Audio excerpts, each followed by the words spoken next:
Hello, my name is Thiago Silva. Welcome to the 3 o'clock news bulletin.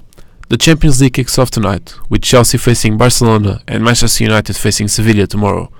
The Blues have only won 4 of their last 12 matches, and will be the underdogs going into the game against the team who led La Liga by 12 points. Our reporter Stam Stockdale with more. Can this year be the year in which England dominates in Europe? 5 teams have reached the round 16 in the first time in history to still be in the Champions League and look to be advancing. Tottenham came back from 2-0 down to 2-2 in Turin against Juventus.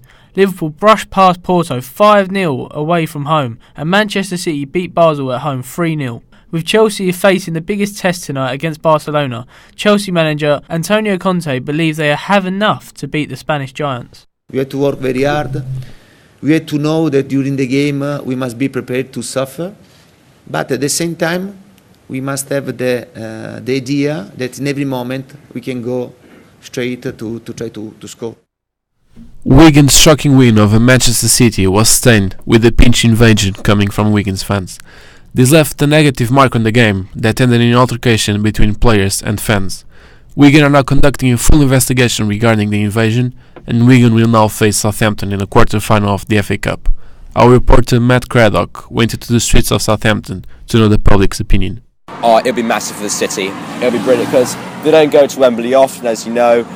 It's a great chance to get 30,000 fans down. I think it'll be a big implication and fantastic thing for the city, in terms of financially also. Southampton have got a lot to prove as well, due to they've not been up to their usual selves. So I think at the moment it seems like Wigan will probably overcome them, but yeah, we'll see. Southampton had a bit of an up and down season.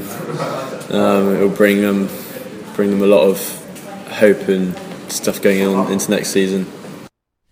Uncapped duo Anna Blundell and Gabby George have just been named in the England women's squad for the upcoming She Believes Cup. New head coach Phil Neville has named his first ever squad as a new head coach for the tournament in the United States, which begins with a clash against France on March the 1st.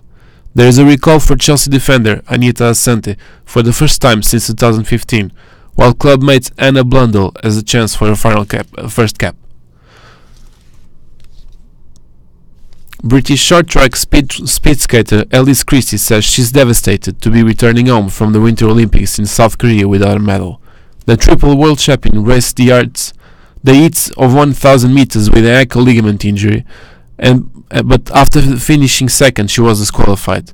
The race had already been restarted after Christie was tripped. All 6 of her events have resulted in a fail or disqualification, but Team GB chef de mission Mike A hopes she'll return at Beijing 2022. Not many athletes of her calibre have to go through such a difficult period, both in Sochi and here. I hope she's got the determination to stay on. It'll be incredible if she does, but she's young enough to fulfil her dreams, hopefully, and win an Olympic medal. Lizzie Yarnall became the first British athlete to successfully defend the women's skeleton medal in the Winter Games with a stunning victory on Saturday. Yarnall is now the most decorated British Winter Olympian, above Jenny Tolville and Christopher Dean and Jeanette Altweg, who have 1 gold medal and 1 bronze each in figure skating. Yarnall now says she's still getting used to this, and only now she's realizing what she's done in Pyeongchang. It is beginning to sink in. I mean, I still forget and then think, how was the race? I won. And it's just really magical. It really is. It gets better every day when I realise how, the magnitude of the hard work. George Groves is confident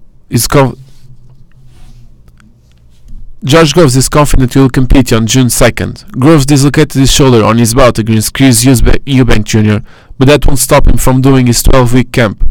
The Englishman feels even more confident compared to his opposition, as they haven't competed yet to decide the finalist, giving Groves more time to prepare.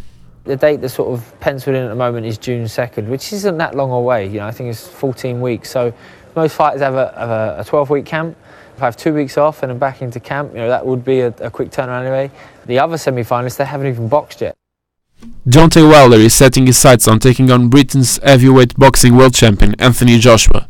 The American holds the WBC title, while the WBA IBF belts belong to Joshua, who takes on WBO holder Joseph Parker next month. Wilder faces Luis Ortiz in 2 weeks' time, and he is targeting all 4 of the world titles. The big fight is me and Joshua, of course, and that's who I want. I want to unify. by all means necessary, no matter who, whether Parker has it, whether Anthony has it, it don't matter who has it. I want to unify. Could Solent Oki win the cup? Despite the uphill battle, Solent have managed to make it to the semi-final of the Western Conference Cup. Last Wednesday, goals from Stokes, Ross Saitmore and Lucas Drum were enough for Solent as they scraped a 4-3 victory against Bristol. Stokes had his say about the cup. Personally, I think it would be more of an achievement if we were to stay up in 2A, just from the basis that we're playing harder teams who are well drilled compared to the cup where we've been playing 3A and 4A teams. Coming up at 4 o'clock, we're going to be talking about the cricket. See you at 4 o'clock. So see you then. You can follow us on Twitter at Solent Sports News or on our website solentjournalism.co.uk. See you back again at 4. Thank you very much for listening.